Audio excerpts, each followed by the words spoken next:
TVN24 news নেটওয়ার্কের নিয়মিত আয়োজন দ্য ভিউজ অনুষ্ঠান থেকে আপনাদের সবাইকে স্বাগত জানাচ্ছি। আমি রানা আহমেদ। সুপ্রিয় দর্শক, আপনারা এই মুহূর্তে যারা ঘরে টেলিভিশন সেটের সামনে বসে এই অনুষ্ঠানটি দেখছেন, কিংবা আরেকটু পরে টেলিভিশন সেটের সামনে বসে আপনাদের এই প্রিয় অনুষ্ঠানটি উপভোগ করবেন, কিংবা এই মুহূর্তে যারা ফেসবুক লাইভে ঢুকেছেন অথবা আরেকটু পরে ফেসবুক লাইভে ঢুকবেন, কিংবা আরও পরে সময় সুযোগ মতো যারা ইউটিউবে অনুষ্ঠানটি দেখবেন, তাদেরকেও আগাম স্বাগত জানিয়ে রাখি। সুপ্রিয় দর্শক, আজকের অনুষ্ঠানটি আমরা একটু ভিন্ন ধর্মীভাবে সাজিয়েছি। সবসময় তো আমরা আর্থিক বিষয় নিয়ে কথা বলি, বাড়ি নিয়ে কথা বলি, লেখাপড়া নিয়ে কথা বলি বা অন্যান্য বিষয় নিয়ে কথা বলি। আজকে একটু শুধু আমাদের শারীরিক বা দৈহিক চাহিদা বা যে বিষয়গুলো আমাদের জীবনকে বাঁচিয়ে রাখে, শুধু বাহ্যিক দিক থেকে যে জিনিসগুলো বাঁচিয়ে রাখে সেটি নিয়ে আলাপ করতে চাই না। আজকে মনের ভেতরে যে চাহিদা আছে সেটি নিয়ে কথা বলতে নেই। সংস্কৃতি অর্থাৎ নাটক। আমাদের এই সংস্কৃতি জগতে যদি আমরা না থাকি, নাটক, নভেল, গান, বাজনা যদি আমাদের জীবনে না থাকে, তাহলে জীবনটা তার জীবন থাকে না, খুবই পানসে হয়ে যায়। সুতরাং আজকে আমরা আলোচনা করব এই বিদেশের মাটিতে, নিউ ইয়র্কের মাটিতে আমরা কিভাবে শিল্প সংস্কৃতি চর্চা করি, নাটক করি, সেই বিষয়টি নিয়ে কথা বলবো। অর্থাৎ নিউ ইয়র্কের মঞ্চে নেমেসিস থিয়েটার 71-এর প্রথম নাটক, এটি সম্পর্কে আজকে আমরা আলোচনা করতে চাই। সুপ্রিয় দর্শক, এই বিষয়ে, নাটকের বিষয়ে যদি আপনাদের কোনো বা শিল্প সংস্কৃতির বিষয়ে যদি কোনো প্রশ্ন থেকে থাকে, সেই প্রশ্নগুলো করবার জন্য আমাদের টেলিভিশন স্ক্রিনে যে টেলিফোন নম্বরটি ভেসে উঠেছে, তারপরেও আমি বলে দিচ্ছি 646-307-9828, এই নম্বরে ফোন করতে পারেন। কিংবা যাদের ফোন করতে খুবই অসুবিধা হয় তারা আমাদের ফেসবুকেও প্রশ্ন রাখতে পারেন, আমরা সবগুলো প্রশ্নের উত্তর দেওয়ার চেষ্টা করব। এবং ইত্যকার এই সমস্ত বিষয়ে আলোচনা করবার জন্য আমাদের স্টুডিওতে উপস্থিত হয়েছেন আমাদের সকলের প্রিয়জন, প্রিয় মানুষ, প্রিয় মুখ, প্রিয় অভিনেতা, পরিচালক, নির্দেশক, প্রিয় উপস্থাপক এবং প্রেসিডেন্ট থিয়েটার 71 জনাব খায়রুল ইসলাম পাখি। জনাব খায়রুল ইসলাম পাখি, আপনাকে স্বাগত। আপনাকেও স্বাগত, এবং টিভিএন এর দর্শক যারা আমাদেরকে শুনছেন, দেখছেন, আপনাদের সবাইকেও শুরুর প্রাককালে শুভেচ্ছা জানাচ্ছি। আপনাকেও অসংখ্য ধন্যবাদ। জানি অনেক ব্যস্ত, কর্মজীবনের ব্যস্ততা আছে, তারপরেই শিল্প সংস্কৃতি জগৎ অর্থাৎ বনের মোষকে, অর্থাৎ নিজের খেয়ে বনের মোষ তাড়ানো, আমাদের বাংলায় একটা প্রবাদ আছে, সেটি কারণেই আপনি এমন অবস্থায় আজকে আছেন যে সেটি আপনাকে দেখলেই আমি বুঝতে পারি যে কি ব্যস্ততার মধ্য দিয়েও আমাদের স্টুডিওতে উপস্থিত হয়েছেন। তো আপনার সাথে এই নাটক নিয়ে বিস্তারিত কথা বলবো, নেমেসিস নিয়ে। তার আগে কেন নেমেসিসটাকে বেছে নিয়েছেন, বা শিল্প সংস্কৃতিটা কেন আমাদের দৈনন্দিন জীবনেও একটা প্রয়োজনীয় জিনিস, সেটি নিয়ে একটু দর্শকদের সাথে কথা বলতে চাই। সুপ্রিয় দর্শক, মানুষ শুধু ভাত রুটি খেয়ে বাঁচে না, মানুষ বাঁচে তার স্বপ্নে, স্মৃতিতে, অনুভূতিতে এবং গল্পে। আর সেই গল্পগুলোকে জীবন্ত করে তোলে একটি শক্তিশালী শিল্প মাধ্যম, নাটক। নাটক শুধু বিনোদন নয়, বরং নাটক সমাজের আয়না, সময়ের দলিল এবং মানুষের নীরব অনুভূতির সবচেয়ে শক্তিশালী ভাষা। নাটক মঞ্চের আলো জ্বলে ওঠে, চারপাশের অন্ধকার ধীরে ধীরে সরে যায়, আর সেই আলোয় কখনো আমরা দেখি একজন মানুষকে, কখনো দেখি একটি সমাজকে, কখনো বা দেখতে পাই নিজেদেরই মুখ। তাই থিয়েটার শুধু বিনোদন নয়, থিয়েটার কখনো প্রশ্ন করে, কখনো প্রতিবাদ করে, কখনো আমাদের অস্বস্তিতেও ফেলে, আবার কখনো এমন কিছু সত্য আমাদের সামনে তুলে ধরে যে সত্য থেকে আমরা প্রতিদিন পালিয়ে বেড়াই। সুপ্রিয় দর্শক, এবার নিউ ইয়র্কের মঞ্চে সেই প্রশ্ন, সেই ভাবনা আর সেই নাট্যশক্তি নিয়ে আত্মপ্রকাশ করেছে থিয়েটার 71, আর তাদের প্রথম নাটক নেমেসিস।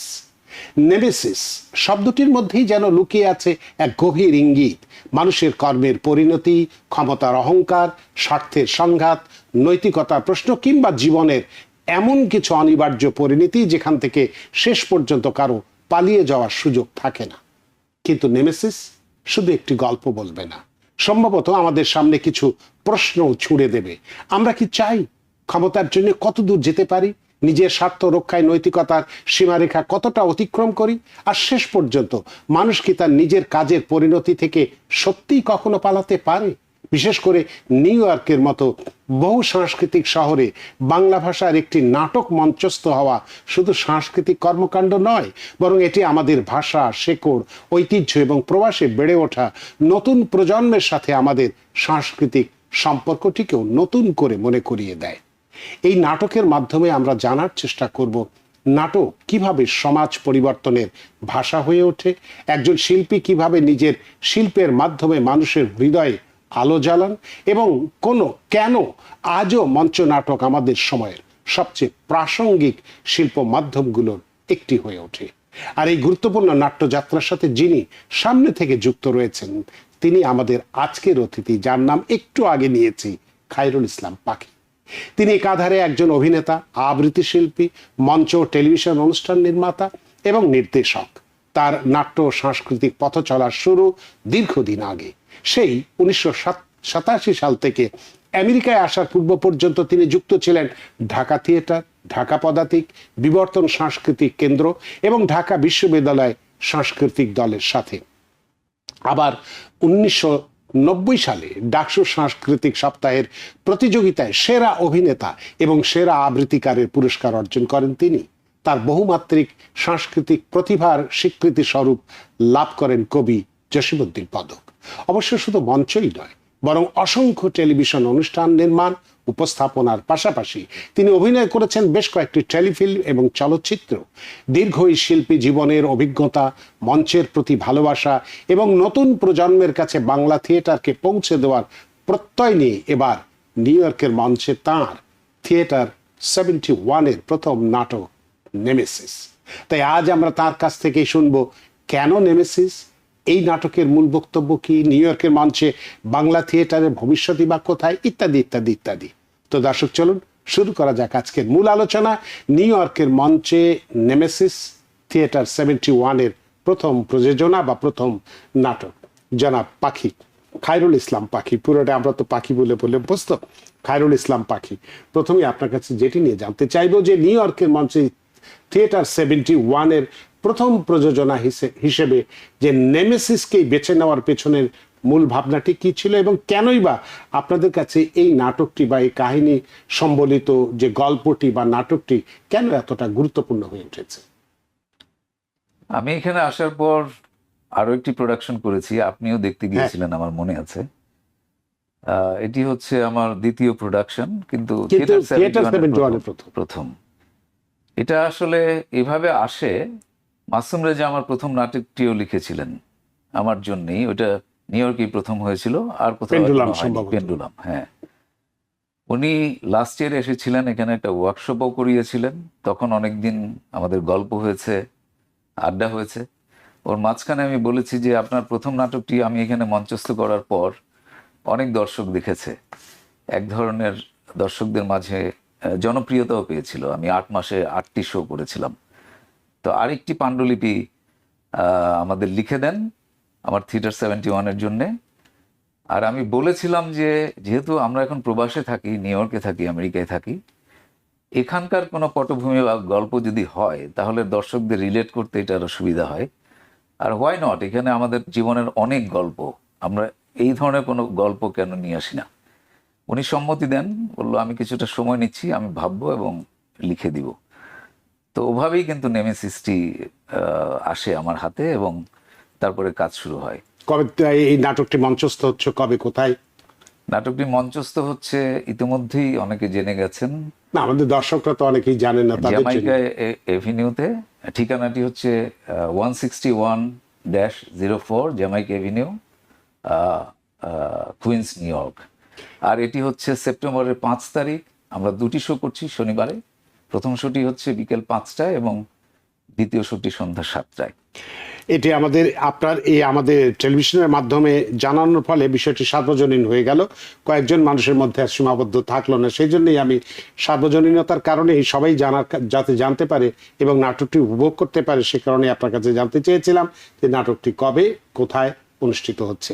তো সেটি আপনি বলেছেন। তো আপনার কাছে যেটি জানতে চাইবো যে নেমেসিস এই নামটির মধ্যে যেন এক ধরনের প্রতিশোধ, পরিণতি কিংবা কর্মফলের একটা গভীর ইঙ্গিত রয়েছে, যেটা আমার কাছে মনে হয়। নাটকের মূল থিম এবং নামের মধ্যে এই সম্পর্কটা কি আছে? আপনি খুব পয়েন্ট আউট করেছেন, আপনার ভাবনাও একেবারে খুবই কাছাকাছি, যদিও আপনি এখনো নাটক দেখিনি বা জানি না। নাটকের নামটি নেমেসিস হয়েছে নাট্যকার যেভাবে ভেবেছেন আমাকে বলেওছে, আর আমিও যতটা উপলব্ধি করেছি, এটা ম্যাটাফরিক ভাবে নামটা এসেছে।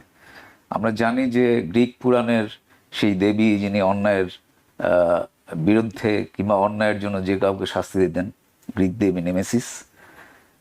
তো ওখান থেকে আসলে উনি নামটি নিয়েছেন, কিন্তু এটা গ্রিক পুরাণের কোনো গল্প না। আমি আগেই বলেছি এটা নিউ ইয়র্কের গল্প, উনি রিলেট করেছেন। গল্পটা এরকম, আমি ইন নাটশেল যদি বলি, আমি পুরোটা বলছি না, দর্শকরা আশা করছি মঞ্চে এসেই নেমেসিস দেখবেন বা আমাদের দেখবেন। গল্পটি এরকম, যদি সংক্ষেপে একটু বলি। আহ, একজন লোক, উনি দেশে উচ্চপদস্থ কর্মকর্তা বা এরকম ধরনের একজন, সে আসলে করাপ্ট, দুর্নীতিগ্রস্ত একটা লোক। তো তার চাকরি জীবনের প্রায় শেষ পর্যায়ে কোনোভাবে সারা জীবনের তার যে কুকীর্তি, দুর্নীতি, টাকার পেছনে অবৈধভাবে ছুটে বেড়ানো, ওইটা ধরা পড়ে যায়। ধরা পড়ার প্রেক্ষিতে সে কিন্তু এক ধরনের পালিয়ে আসে এই শহরে। এসে কোথায় উঠলেন? তার নিজেরই মেয়ের বাড়িতে। এবং তার মেয়ে কিন্তু তার একেবারেই বিপরীত, সে বিদেশে পড়াশোনা করেছে, এখানে থাকে, এবং সে যথেষ্ট সৎ এবং কর্মঠ, বাবার একেবারে উল্টো। তো এখানে এসেও উনি, যেহেতু তার সারা জীবনের প্র্যাকটিস ওরকম অবৈধভাবে সম্পদ আহরণ বা টাকা পয়সা কামানো, সে কিন্তু ওই লাইনেই হাঁটাচলা শুরু করে। এই শহরে এসেও সে অবৈধভাবে এখানে টাকা কামাই করা বা বিভিন্ন বেনিফিট নেওয়া, সুবিধা নেওয়া, এগুলো শুরু করে দেয়, যেটা নিয়ে মেয়ের সঙ্গে তার একটা চূড়ান্ত কনফ্লিক্ট হয়, অনেক তর্ক হয়, অনেক ধরনের ঝগড়াঝাটি হয়, কারণ মেয়ে মেনে নিতে চায় না। এরকমই গল্পটা, আমি খুব একটা ইলাবোরেটলি এখনো বলতে চাচ্ছি না। তার মানে আপনি যেটা বলতে চাচ্ছেন যে নাটকে দর্শকদের সামনে মানুষের এক ধরনের ক্ষমতা, লোভ, অর্থ, যেগুলো আমরা দৈনন্দিন জীবনে অনেকের ক্ষেত্রে আমরা দেখতে পাই, বা নৈতিকতা বা পরিণতির মানে বিশেষ বিশেষ দিকগুলো তুলে ধরা হয়েছে। আমার কাছে আপনার এই কাহিনীর অল্প একটু যেটা শুনলাম, Exactly. সেটাই তাই মনে হয়, তাই তো?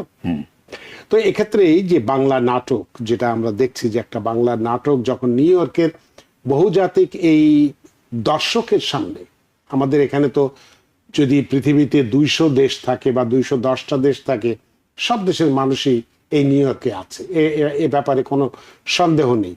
তো এই বহুজাতিক দর্শকের সামনে মঞ্চস্থ যে নাটকটি হয় বা হচ্ছে, তখন ভাষা এবং সংস্কৃতির যে সীমাবদ্ধতা কি নাটকের বক্তব্য পৌঁছে দেওয়ার ক্ষেত্রে কি কোনো চ্যালেঞ্জ তৈরি করে বলে আপনি মনে করেন?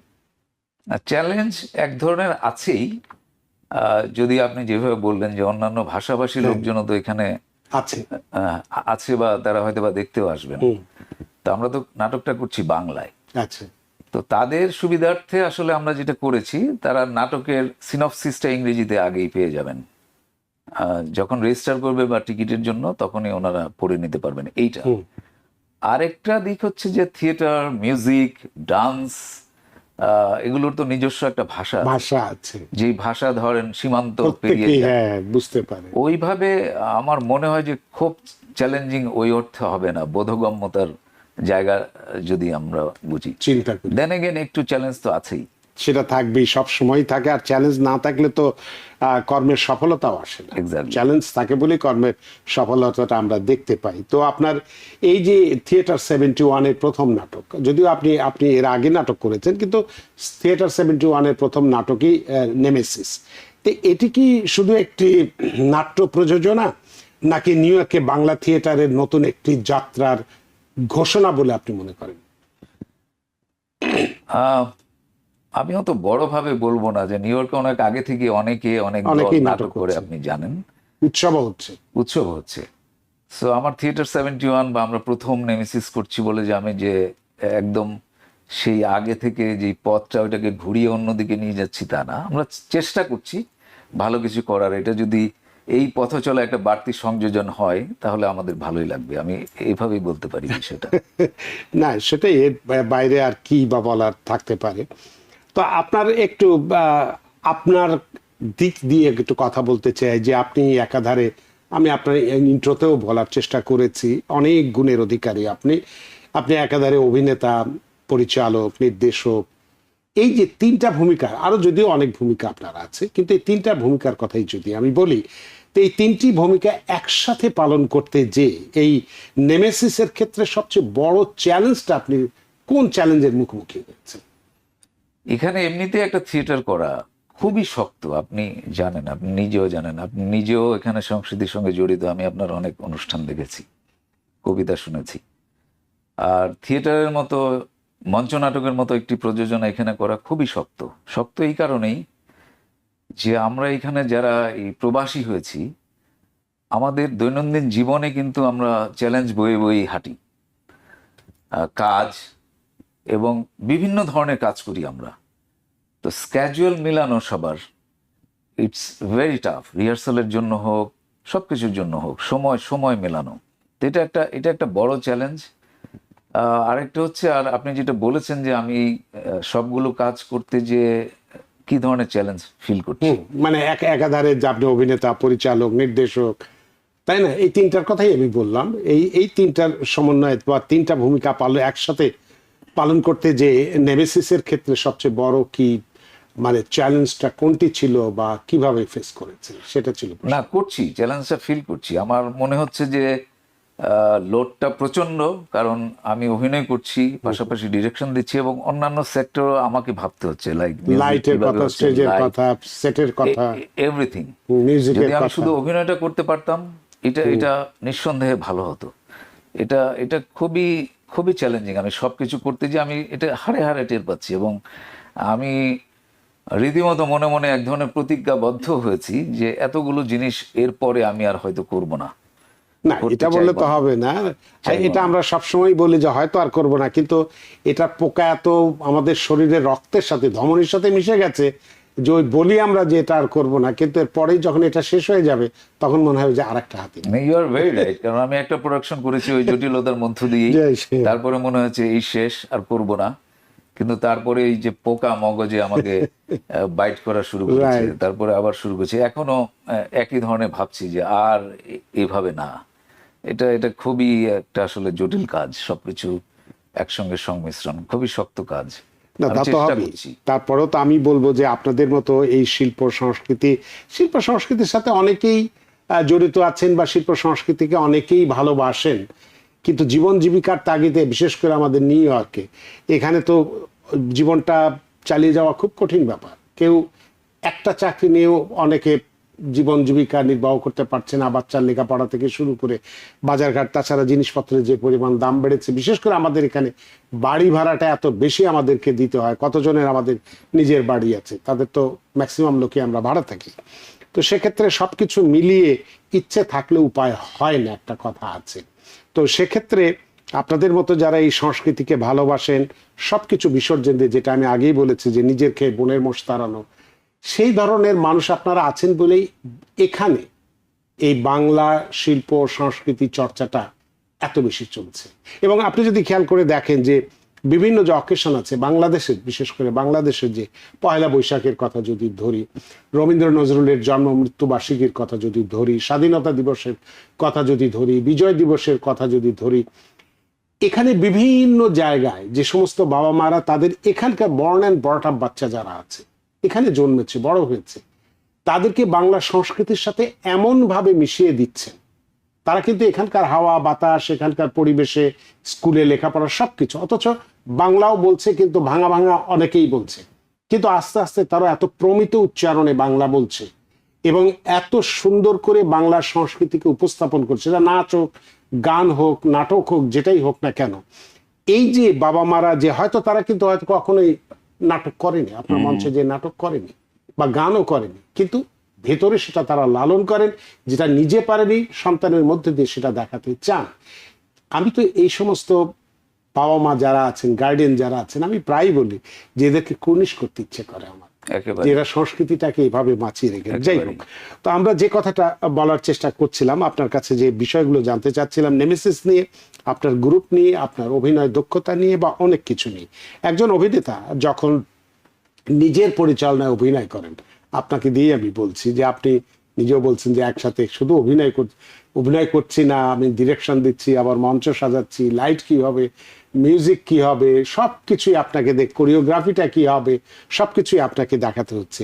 তো একজন অভিনেতা যখন নিজের পরিচালনায় অভিনয় করেন, তখন অভিনয়ের যে স্বাধীনতা, এটা একটা বিশাল ব্যাপার। যে অভিনয়ের স্বাধীনতা এবং পরিচালকের যে দৃষ্টিভঙ্গি, দুই জিনিস। একজন পরিচালক যেটা চিন্তা করছেন, একজন অভিনেতা হয়তো যেটা মগজে মননে নিয়ে রেখেছেন যে আমি সংলাপটি এইভাবে বলব।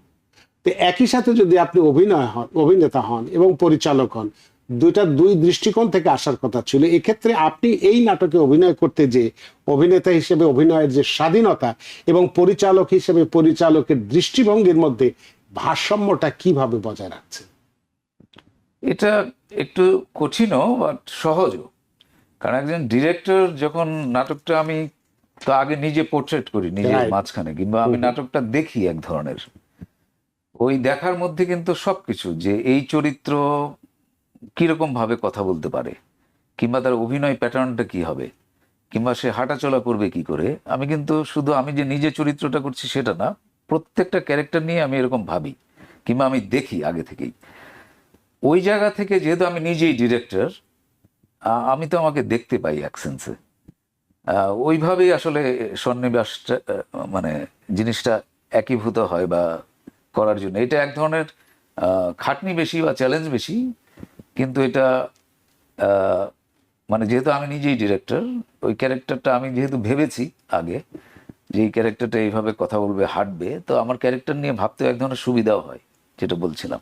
মানে একই সাথে অভিনয় এবং নির্দেশক যদি একই জন হয়, ভাবতে সুবিধা হয়। কারণ আপনি যেটা বললেন, বাংলাদেশে থাকতে ধরেন আমি নিজেও অভিনয়ের সঙ্গে জড়িত ছিলাম, মঞ্চে করেছি এক সময়, অনেক আগে, সেটা 70-র শেষের দিকে, 80-র গোড়ার দিকের কথা বলছি। তারপর তো কর্মজীবনে চলে গেছি, তখন আর অতটা হয়ে ওঠেনি টেলিভিশনে। বাংলাদেশ বেতারে নাট্য প্রযোজকও হয়েছে আমি, এবং বাংলাদেশে যখন যাই দুই একটা নাটক প্রোডাকশন দিয়ে আসি এবং অভিনয় করি। তো সেক্ষেত্রে সেই আলোকে থেকে আপনাকে জিজ্ঞাসা করেছিলাম প্রশ্নটা, যে আমার কাস্টিংয়ে যে অভিনেতা তার ক্যারেক্টারটি করবেন, তিনি যেভাবে করছেন আমি হয়তো ভাবছি যে না, এটা এইভাবে হওয়া উচিত। তাকে যখন আমি বলছি হয়তো সে সেরকম পারছে না, ভেতরে ভেতরে সে একটু ক্ষুব্ধ হচ্ছে, অনেক সময় দেখা যাচ্ছে, তখন বাধ্য হয়ে বলতে হয় ঠিক আছে, আপনাকে সিকোয়েন্সটা এভাবে বুঝিয়ে দিচ্ছি, আপনি আপনার মতো করে করেন। তখনই সে স্বাধীনতাটা পাচ্ছে। সেই বিষয়টি আপনি একাধারে অভিনেতা এবং পরিচালক হওয়ার ক্ষেত্রে এই স্বাধীনতাটা আপনি গোড়া থেকেই পেয়ে যাচ্ছেন। সে কারণে আপনার অভিনয়টা আরো বেশি ফুটে উঠছে বলে না, আপনি তো মনে আমি করেন? নিজে তো পাচ্ছি, কিংবা আমার টিমে যারা কাজ করছে আমি এই স্বাধীনতাটা দেই। আচ্ছা। অ্যাজ এ অ্যাক্টর আমি যখন অন্যের ডিরেকশনেও কাজ করেছি, টিভিতে বা মঞ্চে, আমি সেই স্বাধীনতা দিয়েছি। আচ্ছা। অনেক সময় ডিরেক্টর চেয়েছেন যে এইভাবে কিংবা ওভাবে, আমি ওই পথেই হাঁটার চেষ্টা করেছি। কারণ ডিরেক্টর কিন্তু পোর্ট্রেট করেন পুরো বিষয়টা, আমি হেল্প করেছি। তা আমার সঙ্গে যারা কাজ করছে, আমার ডিরেকশনে যারা কাজ করছে, এরা মোরলেস সবাই কিন্তু দক্ষ, এরা অনেকে আগে থেকেই থিয়েটার করেন। এইটা আমার একটা সুবিধাজনক জায়গা যে আমি এদেরকে পেয়েছি, তাদের পূর্ব অভিজ্ঞতা আছে। আর তারপরে আমি তাদেরকে অ্যাজ এ ডিরেক্টর আমি খুব রিজিড না, কিংবা আমি ওরকম না, আমি ভেরি লিবারাল। তো আর এক একজনের ধরেন পারঙ্গমতা কিংবা ক্ষমতা তো তারতম্য আছে, ভেদাভেদ আছে। তো আমি যখন ফিল করি যে একজনের কাছ থেকে আমি যেটা চাইছি ওটা খুব একটা মিলছে না বা হচ্ছে না, তখন আমি তার উপরে ছেড়ে দিয়ে তার ভেতর থেকে তার যে ট্যালেন্ট আছে, যে সে কি আমাকে দিতে পারে, সে দুই এক রকম ভাবে দিলে ওখান থেকে আমি একটা পছন্দ করে বলে দিই যে this is the correct way, you can walk on this path, something like that. প্রশ্নটি কেন করলাম আপনাকে, যেটা বললাম যে শিল্প সংস্কৃতির সঙ্গে যেহেতু আমরাও জড়িত ছিলাম, একসময় নাটক করে, বেতারের নাটকের কথা বলছি আমি, আমাদের বেতারের একজন প্রযোজক ছিলেন, বিখ্যাত মুক্তিযোদ্ধাও ছিলেন, নাম আমি বলতে চাই না, তিনি এখন অবশ্য দুনিয়াতে নেই, আল্লাহ তাকে বেশ নসিব করুক। তিনি অত্যন্ত সিরিয়াস ছিলেন নাটকে, মানে প্রোডাকশন তার, প্রযোজনা তার, প্রচন্ড ভাবে যারা আর্টিস্ট ছিলেন তাদের উপরে চাপিয়ে দেওয়ার চেষ্টা করতেন। তারটা তিনি যেটাভাবে বলছেন ওইভাবেই বলতে হবে। দেখা গেল যে বিকেল 5টায় আমরা নাটক রেকর্ডিং করা শুরু করেছি, রাত 9টা বেজে গেছে, 4 ঘন্টা হয়ে গেছে, হয়তো পুরো 50 মিনিটের নাটকে 60 পাতার হয়তো বা 50 পাতার একটা স্ক্রিপ্ট আমরা অভিনয় করছি, রাত 9টার সময় দেখা গেল যে মাত্র 9 পাতা হয়েছে, পুরোটাই পড়ে আছে। কিন্তু তারপরে যে 9 পাতা হয়েছে ওটা তার মন মতো হয়নি, তাই না? তো এরপরে যখন রাত 9টা বেজে গেছে, আর তো আর কি করার আছে, তখন উনি হাত পা ছেড়ে দিয়ে বলে তোমরা যা পারো করো। এরপরে কিন্তু 1 ঘন্টার মধ্যেই পুরো নাটকটা রেকর্ড হয়ে গেল, এবং দেখা গেল ওই 9 পাতার অভিনয় যেটা ছিল আর বাকি যে 51 পাতা হলো, ওইটার অভিনয় 100 গুণ ভালো হয়েছে। এই স্বাধীনতার কথা, এই কারণেই প্রশ্নটা বললাম যে একাধারে আপনি নাটক পরিচালক এবং নির্দেশক হিসেবে যদি অভিনেতাকে আপনি আপনি বলে দেন যে গল্পটা যদি তার সামনে ছেড়ে দেওয়া হয় যে গল্পটা হচ্ছে এইটা, এবার তুমি তো ইলাস্ট্রেশন নাও যে তোমার ক্যারেক্টারটা কি হবে। না, আমি জাস্ট একটু আপনার কথার প্রেক্ষিতে একটু যোগ করি, সেটা হচ্ছে যে টেলিভিশন বা ফিল্ম এর সঙ্গে মঞ্চের কিন্তু একটু তারতম্য আছে। অনেক অনেক তফাৎ। হ্যাঁ, অনেক তফাৎ। ফিল্ম কিংবা টিভি আমি মনে করি যে ওখানে ডিরেক্টরই কিন্তু শিপের ক্যাপ্টেন, মঞ্চেও তাই, বাট মঞ্চটা একটু অন্যরকম। এটা পুরোপুরি ক্যাপ্টেন আমি ওই অর্থে বলবো না। এখানে কিন্তু পাত্রপাত্রী যারা অভিনয় করেন এদেরকেও ট্রাস্ট করতে হয়, রাইট, এদের থেকেও নিতে হয়। হ্যাঁ, তো এই জন্য আমি মনে করি আমার কাজের যা ধরন, লিবারেল হলে অ্যাজ এ ডিরেক্টর আমি আউটকামটা অনেক বেটার। রাইট, সেটাই হওয়া উচিত। তো আমরা একটু আশাবাদী বা একটু আশা করতে চাই এই প্রশ্নটির মাধ্যমে যে নিউ ইয়র্কের যে প্রবাসী বাংলাদেশি এবং দক্ষিণ এশীয়, আমাদের সাউথ এশিয়ান যে নতুন প্রজন্মের কাছে যে মঞ্চ নাটককে কিভাবে আরো বেশি আকর্ষণীয় করে তোলা যায়, সেটাকে কিভাবে আপনি চিন্তা করছেন বা কিভাবে তোলা যায় বলে আপনি মনে করেন? আমার এখানে এসে এই বিগত কয়েক বছর অভিজ্ঞতায় আমার যেটা এক ধরনের দেখা, সেটা হচ্ছে যে আমাদের নতুন প্রজন্ম যারা যারা এখানে জন্ম হয়েছে বা এখানে ছোটবেলায় এসছে, বেড়ে উঠছে, যারা ইয়াঙ্গার জেনারেশন, এদেরকে আমরা খুব একটা আসলে আমাদের জায়গায় সম্পৃক্ত করতে পারছি না। আচ্ছা, অনেক প্রতিষ্ঠান এখানে কাজ করছেন, আপনি যেটা বললেন যে অনেক বাচ্চারা প্রমিত বাংলায় ওরা কথাও বলছে, ওরা পারফরমেন্স করছে, দ্যাট ইজ ট্রু, কিন্তু সংখ্যাটা খুবই ন্যারো, খুবই কম। এটা আরো অনেক বড় হওয়ার কথা, রাইট? যারা এত প্রতিকূলতা সত্ত্বেও যে সংগঠনগুলো, নাটকের হোক, সাংস্কৃতিক সংগঠন হোক, যারা এই কাজটি করছেন এবং যে অভিভাবকরা বাচ্চাদেরকে দিচ্ছেন বা নিয়ে আসছেন, কিংবা যাদের তাড়নাটা এরকম যে আমার রুট, আমার সংস্কৃতি, এগুলো আমরা চর্চা করব বা তুলে ধরবো আমাদের পরের প্রজন্মের কাছে, যারা করছেন এদেরকে আমি স্যালুট জানাই। তো আপনার প্রশ্নের সুবাদে বলছি যে যেমন থিয়েটার 71 অতি সম্প্রতি আমরা একটা ওয়ার্কশপ করেছি। এই ওয়ার্কশপের বিষয় ছিল যে আমাদের ইয়াঙ্গার জেনারেশন, আপনি যাদের কথা বলছেন, এদেরকে সংযোজন ঘটানো। এটা আমি ফিল করেছি আগে থেকে।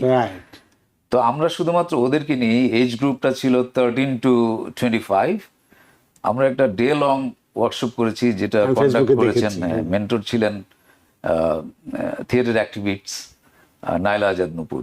তো এটা অতি সম্প্রতি আমরা করেছি এই মাসেরই 2 তারিখে। তো এভাবেই আমরা যদি যার যার জায়গা থেকে এই কাজটা করি, আমি মনে হয় যে আমাদের জায়গাটা প্রসারিত হবে, এবং যেটা খুবই হওয়া উচিত। তো সেটাই, কারণ অনেকেই জানেন না যে কোথায় কি ইচ্ছা আছে, মনের ভেতরে ইচ্ছে পোষণ করছে যদি আমি একটা কালচারাল অর্গানাইজেশনের সঙ্গে যুক্ত হতে পারতাম, নাটকের গ্রুপের সাথে যুক্ত হতে পারতাম, কিন্তু খুঁজে পাই না। তো এই ধরনের যদি আপনারা, আর যেহেতু এখন সোশ্যাল মিডিয়ার যুগ, অত্যন্ত শক্তিশালী একটা প্ল্যাটফর্ম এটা, সেক্ষেত্রে যদি আপনি জানিয়ে দেন, তাহলে দেখবেন যে এই যেটা আমাদের ইয়াং জেনারেশন, এদের মধ্যে অনেক সাড়া পাওয়া যাবে, অনেক পাওয়া যাবে। তা আমরা এই যে সোশ্যাল মিডিয়ার কথা বলছিলাম, এটা নিয়ে একটু প্রশ্ন আপনাকে করতে চাই যে বর্তমান যুগে যখন আমরা যখন ছোট ছিলাম, 20-30 মাইল দূরে যে আমরা সিনেমা দেখতে যেতাম ট্রেনে চড়ে, যে তারপরে ধরেন যে নাটক টাটক করেছি, সেক্ষেত্রে একমাত্র মঞ্চ নাটক সেটা দেখা বা সিনেমা, এর বাইরে মানে সশরীরে উপস্থিত হয়ে যে দেখতে হতো। তো এখনকার যুগে, এখনকার এই সময়, বর্তমান সময়, যখন মানুষ সিনেমা, স্ট্রিমিং যে প্ল্যাটফর্মগুলো এবং সোশ্যাল মিডিয়ায় যারা আমাদের এই জেনারেশন অভ্যস্ত, বা জেনারেশন না, আমরা নিজেরাও সবসময় এগুলো দেখছি, তো এইরকম অবস্থায় তখন এই যে লাইভ থিয়েটার, এই যে দেখা, সামনে বসে অভিনেতা অভিনেত্রীদের অভিনয় দেখা, এটাকে আলাদা শক্তি বা আবেদন কতটুকু আছে বা থাকবে, বা আদৌ মানে যা আমরা এক্সপেক্ট করি সেটা আমরা পাবো কি এই সোশ্যাল মিডিয়ার যুগে? না, আমার মনে হয় যে লাইভ এই যে বিষয়টা, যেমন থিয়েটার, এটার আবশ্যকতা বা এটার যে টান, এটা কখনোই দূরীভূত হবে না, এটা আমার মনে হয় না। কারণ আপনি দেখেন যে ওয়ার্ল্ড কাপ হলো কিছুদিন আগে। আপনি মাঠে গ্যালারিতে বসে একটা খেলা দেখা আর টেলিভিশনে দেখা, যদিও অনেক ক্লোজলি আমরা দেখতে পারি, টেলিভিশনে দেখলে একদম অর্ধশত ক্যামেরা যেটাকে শুট করে অনেক ক্লোজলি দেখি, রাইট? কিন্তু তারপরে মাঠে বসে আপনি দূর থেকে দেখছেন, প্লেয়ার চেনা যাচ্ছে না, বল কি হলো, কিভাবে ফাউলটা হলো বোঝা যাচ্ছে না। তারপর ওইটার যে এক্সাইটমেন্ট, কারণ এই বিষয়গুলো কিন্তু সরাসরি যেগুলি, ওগুলি কিন্তু প্রত্যেকদিন নতুন নতুন সৃষ্টি হয়। রাইট। এক একটা নাটকের এক একটা শো ভিন্নতা থাকে। আজকে যেটা হলো এটা কিন্তু কালকে হবে না। সরাসরি টেলিভিশনে একটা প্রোডাকশন, ওটা যেরকম ভাবে শুট করা হলো, দেখানো হলো, ওটা কিন্তু একটাই, রাইট। এবং ওখানে সুযোগ থাকে আপনার রিটেক করার। মঞ্চে কিন্তু তা না, আপনি একটা ডায়লগ বলে দিলেন, একটা অ্যাকশন করলেন, এটা গুলির মতো, আপনি ট্রিগার টিপলেন, ছুটে গেল, এটা ফিরানোর কোনো অবস্থা নাই। এটা অন্য ধরনের চ্যালেঞ্জ, এবং যারা পারফর্ম করে তাদের জন্য এটা, এবং যারা দেখে তারাও এটা। সো এই সরাসরি, আপনি শুধু নাটক না, আপনি একটা সঙ্গীতানুষ্ঠান দেখছেন, আপনি একটা ডান্স শো দেখছেন সরাসরি সামনে বসে, এটা তো একেবারেই জীবন্ত। তো এইটার আকুতি আমার ধারণা কখনো নামবে না বা কমবে না। সেটাই। এক একটা ফেজ বা টাইম যায়। এখন হয়তো বা একটু অস্থির সময়, আমরা ডিভাইসে আসক্ত, আমরা কাইন্ড অফ কানে শুনি না, অলওয়েজ কিছু একটা লাগানো থাকে, আমরা দেখি না পাশ দিয়ে কেউ হেঁটে গেলে, এরকম আমরা পড়ি না, সময়টা অন্যরকম। কিন্তু আমার মনে হয় যে মানুষ কখনো এগুলো সব ছুঁড়ে ফেলে দিয়ে পেছনে যাবে, আমার আমার মনে হয় এরকম। একদম বাস্তব কথা বলেছেন। আমি আজকের কথা শেকড়ে দিয়ে ফিরবে। আজকের কথায় যদি বলি যে আজকে একটি কনসার্ট হচ্ছে লাস ভেগাসে, খুব বড় একটা কনসার্ট, আমার খুব কাছের আত্মার, একেবারে আত্মা আমার। সে তার অফিস ছুটি নিয়ে লাস ভেগাসে গেছে আজকে কনসার্ট দেখার জন্য। সে তো ইচ্ছে করলে 2 দিন পরে এমনিতেই সোশ্যাল মিডিয়াতে দেখতে পেত, কিন্তু সেটা করেনি। সে এত পয়সা খরচ করে অফিস থেকে ছুটি নিয়ে লাস ভেগাসে গেছে প্লেনে চড়ে, তারপরে সে কালকে আবার, আজকে রাত্রে এসো, কালকে আবার সে আসবে। তো এটা, এই যে যেটা আমরা বললাম যে, এবং আপনি যেটা ওয়ার্ল্ড কাপের উদাহরণ দিলেন, ওয়ার্ল্ড কাপে এক একটা স্টেডিয়ামে হাজার হাজার আসন থাকে, একটা আসনও তো খালি যায়নি, এতগুলো খেলা গেছে, একটা আসনও খালি ছিল না। এবং ফাইনালের টিকিট তো শুনেছি $10,000 $20,000 পর্যন্ত গেছে, পাওয়াই যায়নি, এরকম অবস্থা। সুতরাং এই লাইভ পারফরমেন্সের যে মজাটা, যেটা দেখে, সেটা সোশ্যাল মিডিয়া কখনই কেড়ে নিতে পারবে না, এটা নিশ্চিত। তো আপনার কাছে জানতে চাই যে দর্শক হিসেবে, মনে করুন যে নেমেসিস দেখতে এসেছে একজন দর্শক, বা যে সকল দর্শকরা দেখতে আসেন, তারা হল থেকে বেরিয়ে যাওয়ার সময় কি ভাববে, ভাবনাটা তার কি হবে, কোন প্রশ্নটি তার মনে জেগে উঠুক বা উঠবে, সেটি কি আপনার কাছে সবচেয়ে বেশি চান, বা কি চান সেক্ষেত্রে? মানে দর্শক কি ভাবনা নিয়ে বেরোতে চান? দর্শক কিভাবে রিয়েক্ট করবে বা কি ভেবে মিলনায়তন থেকে বেরিয়ে যাবে, এটা তো আসলে ওই সময়টা বলে দিবে। তারপরে আমার যেটা, আমি স্ক্রিপ্টটা পড়ে বা করতে যে বিষয়টা আমার সবচেয়ে ভালো লেগেছে, আমি যদি উপজীব্য হিসাবে বলি, আমার ধারণা নাট্যকারও এগ্রি করবেন, ওই ভাবনা থেকে হয়তো এটা উনি লিখেছেন। যেমন ফর এক্সাম্পল, আমাদের দেশের কোনো বিত্তশালী কিংবা পাওয়ারফুল লোক, পলিটিক্যালি পাওয়ারফুল কিংবা টাকা পয়সায় বিত্ত বৈভবে ওই ধরনের একটা পরিবার বা একটা লোক, সে কিভাবে তার বিত্ত বৈভব করলো বা টাকা পয়সা বানালো, আর্ন করলো, সেটা যদি অবৈধ হয়, আমরা কি দেখি এখন সোশ্যালি, যে একটা পরিবারের কর্তা, আমি করাপ্ট, আমি অনেক টাকা পয়সা কামাচ্ছি, আমার অনেক পাওয়ার, এই টাকা এবং পাওয়ার, এইটা পরিবারের অন্যান্য লোকজন, আত্মীয় স্বজন, বন্ধু বান্ধব সবাই মিলে এনজয় করে, এবং তারা কখনোই ভাবে না, বলে না যে এই লোকটা তো করাপ্ট কিংবা অবৈধভাবে টাকা ইনকাম করছে, আমাকে ফেলে দেয় না। আমরা দেখি যে সামাজিকভাবেও অবৈধভাবে যারা সম্পদশালী, এদেরকে আমরা এরকম, আই ডোন্ট নো ওয়াই, আমরা মাথায় তুলে রাখি বা নাচি, যেটা হওয়ার কথা না, রাইট? তো এই নেমেসিস নাটকে এই পয়েন্টটা আমার খুব ভালো লেগেছে, যে ওই যে লোকটা অবৈধভাবে সম্পদ আহরণ করলো, তার নিজের মেয়ে, সেই কিন্তু এটা মেনে নেয়নি। রাইট। তো এই বিষয়টা আমার ধারণা দর্শক নিয়ে বেরোবে যায়, একটা প্রশান্তি নিয়ে বেরোবে যে অবশ্যই সত্য এবং যে এগুলো সততার জয় অবৈধ, সব জায়গায় এগুলি আছে। ঠিক নয়, এগুলি ঠিক হওয়া উচিত। এবং সে আমার পরিবারের কর্তা হোক, আমার বাবা হোক, যেই হোক, আমি এই অন্যায়ের প্রতিবাদ করবই এবং আমি পারতপক্ষে শাস্তিযোগ্য অপরাধের শাস্তি দিব। এটাকে আমি প্রশ্রয় দিব না। আমরা প্রায় শেষের পথে। আমি জানি যে নেমেসিস নাটকে আপনি নির্দেশনা দিচ্ছেন, অভিনয় করছেন, তো আপনি ছাড়া এই নাটকে আর কোন কোন অভিনেতা অভিনেত্রী এই নাটকে অভিনয় করছেন?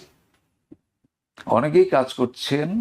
আমি আপনাকে যেটা বলেছি যে তাদের অনেক দিনের অভিজ্ঞতা আছে অনেকের। আমার সঙ্গে কাজ করছেন প্রিয় দর্শক, আপনাদের অত্যন্ত প্রিয় অভিনেত্রী, সুঅভিনেত্রী বন্যা মির্জা আমার সঙ্গে কাজ করছে। আচ্ছা। আমার সঙ্গে কাজ করছে তামিমা তিথি, ও আগে থিয়েটার করতো। তারপরে কাজ করছে সাদিয়া খন্দকার, শায়লা আফতাব, সুলতান বুখারী, অনেক দিন থেকে থিয়েটার করে, আমারও সিনিয়র।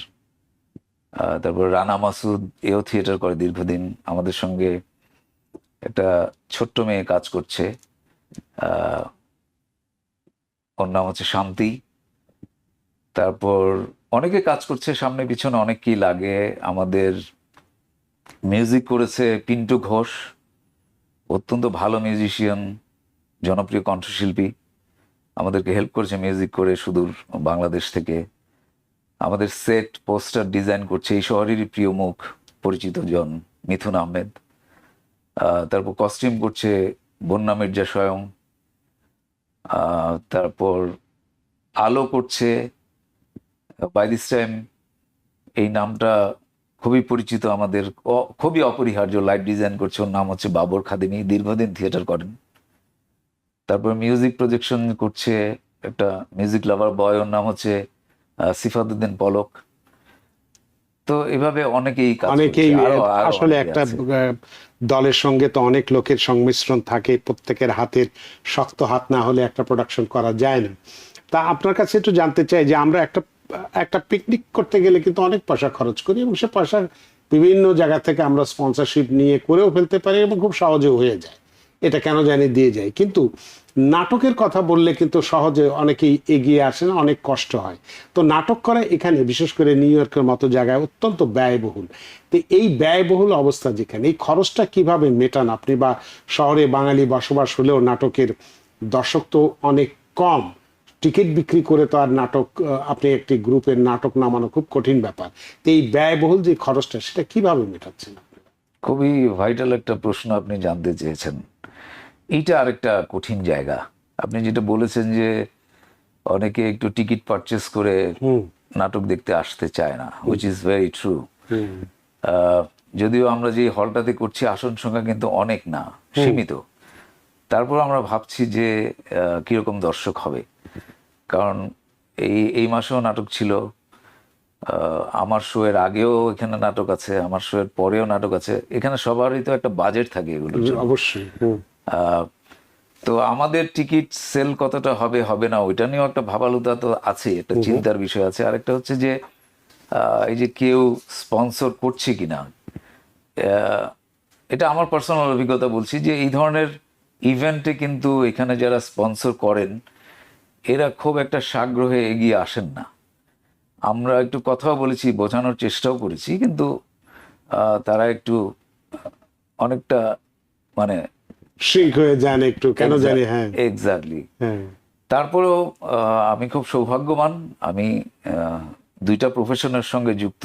আমি স্কুলে শিক্ষকতা করি, পাশাপাশি আমি একজন লাইসেন্স রিয়েলটর এই শহরের, নিউ ইয়র্ক স্টেটের। তো আমি যাদের সঙ্গে কাজ করি অ্যাজ এ রিয়েলটর, আমার প্রতিষ্ঠানের নাম হচ্ছে রিমেক্স লাক্স। তো রিমেক্স লাক্স আমার পাশে দাঁড়িয়েছে আমার অফিস, আমি খুবই গ্রেটফুল তাদের প্রতি। এরকম আরো অনেকজন আমাদের বন্ধুজন আছেন যারা এগিয়ে এসে বলছে যে if you need some support we are here to do that. এই ধরনের কিছু লোকের জন্যে এটা হয়তো বা আমরা করতে পারি বা করতে পারছি। আমি এবং তাদেরকে- তাদের সাহায্য ভবিষ্যতে অব্যাহত থাকবে সেটা আমরা আশা করি। শিল্প বিশেষ করে নিউ ইয়র্কে বাংলা সংস্কৃতি এগিয়ে নেওয়ার জন্য। আমাদের হাতে সময় নেই, শেষে একটি প্রশ্ন করবো, 1-2 মিনিটের মধ্যে জবাব দেবেন, যে খায়রুল ইসলাম পাখি হিসেবে আপনার দীর্ঘ এই নাটকের জীবন বা সাংস্কৃতিক অঙ্গনের জীবনে অভিজ্ঞতা থেকে নেমেসিস আপনাকে ব্যক্তিগতভাবে কি শিখিয়েছে একটি, আর হচ্ছে নিউ ইয়র্কের দর্শকদের উদ্দেশ্যে আপনার আমন্ত্রণ বার্তাটাই বা কি হবে? না, নেমেসিসের পাণ্ডুলিপি থেকে আমি কি পেলাম ওইটা ওই যে একটু আগে বললাম ওইটাই, কিন্তু কারণ আমাদের সোসাইটিতে দেখা যায় না কিন্তু যে একজন পরিবারেরই একজন সে ত্রাস সৃষ্টি করছে, দুর্নীতি করছে, টাকা কামাচ্ছে, সম্পদ বানাচ্ছে, আমরা সবাই মিলে এনজয় করি, পরিবারের লোকজন বাইরেও, দেন এগেন যেটা বলছিলাম বন্ধু আত্মীয় সবাই। কিন্তু এই নাটকে সেটা না, প্রথম প্রতিবাদটা শুরুই হয় ঘর থেকে। তো এইটা আমাকে এই জিনিসটা বড় ধরনের। খুবই হর্ন করেছে। আর দর্শকদের উদ্দেশ্যে কি বলতে চান? দর্শকদের উদ্দেশ্যে একটি কথা বলতে চাই, এটা বিশেষভাবে অনুরোধ, যে যেটা বলছিলাম যে এই ধরনের একটা প্রজেক্ট করা বা মঞ্চ নাটক করা এখানে ব্যয়বহুল, এবং সবার কাজের মাঝখান থেকে সময় বের করে অনেকদিন রিহার্স করা বা মঞ্চের জন্য তৈরি করা অনেক শক্ত কাজ। তো আমরা কষ্ট করছি, শ্রম দিচ্ছি, সময় দিচ্ছি আপনাদের সামনে একটি ভালো নাটক উপস্থাপনের। তা আপনারা যদি আসেন, দেখতে আসেন, আমরা খুবই আনন্দিত হব। সময়টি আবার একটু বলে দিন, তারিখ এবং সময়টি বলে আমাদের দিন। খুবই ভালো লাগবে। আর নাটকটি মঞ্চস্থ হবে জেকাল, ঠিকানাটি বলছি, 161-04 Jamaica Avenue, Queens, New York. হবে সেপ্টেম্বরের 5 তারিখ। 2টি শো করব আমরা ওই দিন, শনিবার। আমরা জানি অনেক কাজ থাকে আমাদের এখানে, ঘর পরিষ্কার করা, বাজার করা, রান্না করা, অনেক দাওয়াত থাকে। তারপরেও আপনার যদি একটু সময় বের করে, যেহেতু 2টি শো আছে, 5টায় এবং সন্ধ্যা 7টায়, যে কোনো একটিতে যদি আসেন, আমরা উপকৃত তো হবই, আমাদের খুবই ভালো লাগবে, এবং আমরা পরবর্তীতে এরকম আপনাদের জন্যে ভালো কিছু করার শক্তি এবং সাহস পাবো। আপনারা আসবেন। আপনাকে অনেক ধন্যবাদ জনাব খায়রুল ইসলাম পাখি, আপনার এই আমাদের অনুষ্ঠানে উপস্থিত হয়ে নেমেসিস নাটক সম্পর্কে বিস্তারিত তথ্য দিয়েছেন, দর্শকদেরকে আহ্বান জানিয়েছেন আপনার নাটকটি দেখবার জন্য। আমরাও আশা করব আমাদের দর্শকরা, বেশি আমাদের দর্শক দরকার নেই, 2টোর সাথে 100-200 মানুষ আসুন, তাহলে এই নাটকের একটা বড় ধরনের পৃষ্ঠপোষকতা হবে। তো আপনার এই চমৎকার আলোচনার মধ্যে দিয়ে সত্যি আমরা ঋদ্ধ এবং প্রাণিত। না, আপনাকে অসংখ্য ধন্যবাদ, টিবিএন এর সকলকে ধন্যবাদ, এবং টিবিএন এর দর্শক আপনাদেরও ধন্যবাদ এতক্ষণ ধরে আমাদেরকে দেখবার বা শোনার জন্যে। আর আপনাকে বিশেষভাবে ধন্যবাদ, আপনি আমাকে যখন ইন্ট্রোডিউস করেছেন টু দ্য অডিয়েন্স, আপনি এত কথা বলেছেন, এটা হয়তো বা ভালোবাসা থেকেই বলেছেন। আমি আরো ছোট কেউ, এত বড় কেউ না। আমি চেষ্টা করি কিছু ভালো কিছু করবার, তার মানে এই না যে আমি অনেক কিছু জানি, করতে পারি, তা না। অনেক ধন্যবাদ সবসময় আপনাকে। বড়রা এভাবে মাথা নত করেই থাকে, এটাই স্বাভাবিক। ছোট যারা আমরা আছি তারাই মাথা অনেক উঁচু করে রাখতে চাই, কিন্তু বড় সবসময় মাথা নিচু করেই থাকে। সেটা আপনার মধ্যেও আছে, আপনি কি সেটা আপনি না জানেন, আমরা জানি। তো আপনাকে আবারও ধন্যবাদ এবং আমাদের স্টুডিওতে আসার জন্য। সুপ্রিয় দর্শক, এতক্ষণ আমরা অনুষ্ঠানে নিউ ইয়র্কের মঞ্চে নেমেসিস থিয়েটার 71-এর প্রথম নাটক বা প্রথম প্রযোজনা, যেটা আগামী 5ই সেপ্টেম্বর অনুষ্ঠিত হবে বিকেল 5টায় এবং 7টায়। আশা করি আপনারা এই নাটকটি দেখবেন এবং এই নাটকের পৃষ্ঠপোষকতা দিয়ে বাংলা শিল্প সংস্কৃতি, বাংলা নাট্য চর্চার পাশে দাঁড়াবেন, এই প্রত্যাশা রইল। আশা করি আজকের অনুষ্ঠান আপনাদের যথেষ্ট ভালো লেগেছে। সুপ্রিয় দর্শক, যে যেখানেই থাকুন, ভালো থাকুন, সুস্থ থাকুন, নিরাপদে থাকুন টিবিএন 24 নিউজ নেটওয়ার্কের সাথেই। শুভ সন্ধ্যা। টিবিএন 24 টেলিভিশন দেখতে আজই কল করুন 7187776556। লগ ইন করুন www.totalcablebd.com। নিউ ইয়র্ক থেকে সম্প্রচারিত টিবিএন 24 টেলিভিশন বিশ্বজুড়ে বাঙালির কণ্ঠস্বর।